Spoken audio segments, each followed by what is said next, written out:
خودکشی کرنا حرام ہے، یعنی جان بوجھ کر اپنی آپ کو ہلاکت میں ڈالنا، مر جانا حرام ہے۔ اللہ تعالیٰ کا ارشاد ہے وَلَا تَقْتُلُوا أَنفُسَكُمْ إِنَّ اللَّهَ كَانَ بِكُمْ رَحِيمًا۔ ترجمہ: اور اپنے آپ کو ہلاکت میں نہ ڈالو، بے شک اللہ تم پر بہت رحم فرمانے والا ہے۔ اس آیت کے 3 معنی ہیں۔ ایک یہ ہے کہ مسلمان ایک دوسرے کو قتل نہ کرے، کیونکہ رسول اللہ صلی اللہ علیہ وسلم نے فرمایا تمام مسلمان ایک جسم کی طرح ہیں۔ اس لیے کہ ایک مسلمان نے اگر دوسرے کو قتل کیا تو ایسا ہی ہے جیسے کہ اس نے اپنے آپ کو قتل کیا۔ دوسرا معنی یہ کہ کوئی ایسا کام نہ کرو جس کے نتیجے میں ہلاک ہو جاؤ۔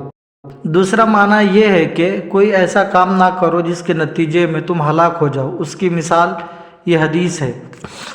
حضرت عمر ابن العاص رضی اللہ تعالیٰ عنہ ایک سرد رات، یعنی سردیوں کے موسم میں ایک سرد رات جنبی ہو گئے تو انہوں نے تیمم کیا اور یہ آیت پڑھی وَلَا تَقْتُلُوا أَنفُسَكُمْ إِنَّ اللَّهَ كَانَ بِكُمْ رَحِيمًا۔ تم اپنے نفسوں کو قتل نہ کرو، بے شک اللہ تم پر بے حد رحم فرمانے والا ہے۔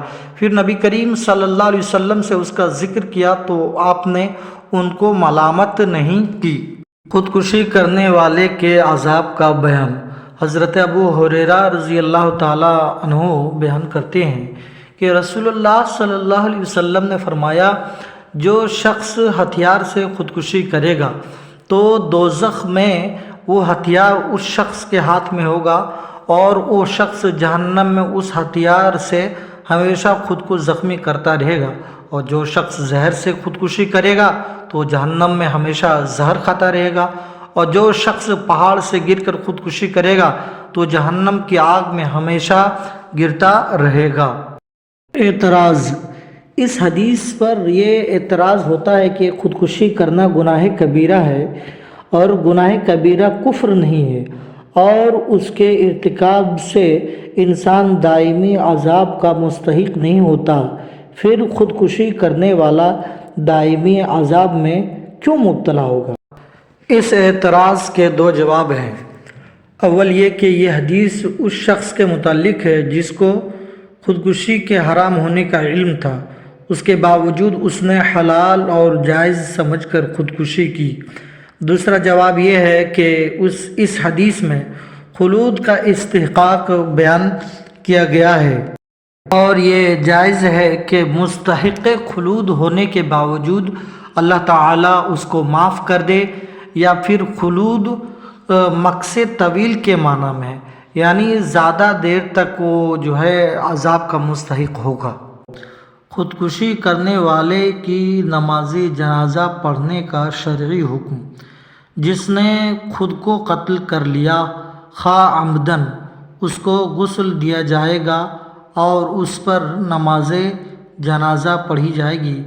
اسی پر فتویٰ ہے، اگرچہ دوسرے مسلمان کو قتل کرنے کی بنسبت یہ زیادہ بڑا گناہ ہے۔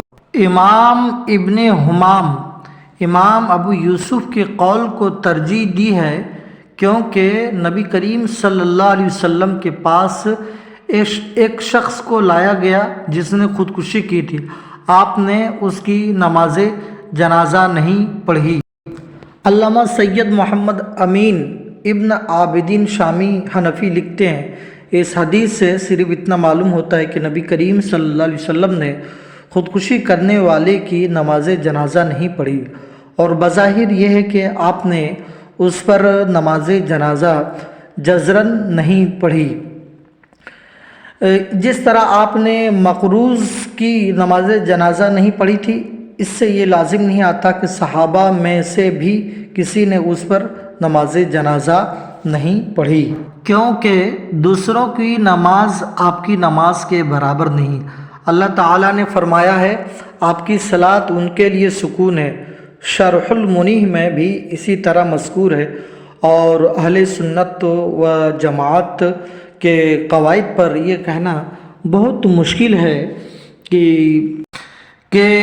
اس کی توبہ مقبول نہیں ہے، کیونکہ مطلقاً گنہگار کی توبہ مقبول ہوتی ہے، بلکہ کافر کی توبہ بھی کفر سے قطعاً مقبول ہوتی ہے، یعنی کفر سے توبہ کر لیا اسلام لے آیا تو توبہ قبول ہوا کرتی ہے، حالانکہ اس کا گناہ زیادہ ہو سکتا ہے کہ ان کی مراد یہ ہو کہ نزاع روح کے وقت توبہ مقبول نہیں ہوتی، اور جس نے ایسے فعل سے خودکشی کی جسے فوراً مر جائے، مثلا کن پٹی پر پستول رکھ کر فائر کر دینا، تو اس کو توبہ کا وقت ہی نہیں ملا، یا نزاع روح کے وقت چند لمحے ملے اور اس وقت کی توبہ مقبول نہیں ہے، اور جس نے اپنے آپ کو کسی آلہ سے زخمی کر لیا اور اس کے بعد وہ کچھ دن زندہ رہا اور اس نے توبہ کر لی، تو اس کی توبہ کی قبولیت کا یقین رکھنا چاہیے۔ یہ ساری بحث اس کے متعلق ہے جس نے عمدن خود کو قتل کیا، اور جس نے خود کو خطأً قتل کیا، یعنی دیوار گر گئی یا جان بوجھ کر نہیں اپنے آپ کو قتل کیا، تو اس کا شمار شہداء میں ہوگا۔ خلاصہ نماز جنازہ پڑھنے کے بارے میں کہ کسی بڑے عالم اور مفتی کو خودکشی کرنے والے کی نماز جنازہ نہیں پڑھنا چاہیے، اور عام مسلمان کو پڑھنا چاہیے، اس کی نماز جنازہ پڑھا دے۔ بڑے عالم اور مفتی کو اس کی نماز جنازہ پڑھنے سے بچنا چاہیے۔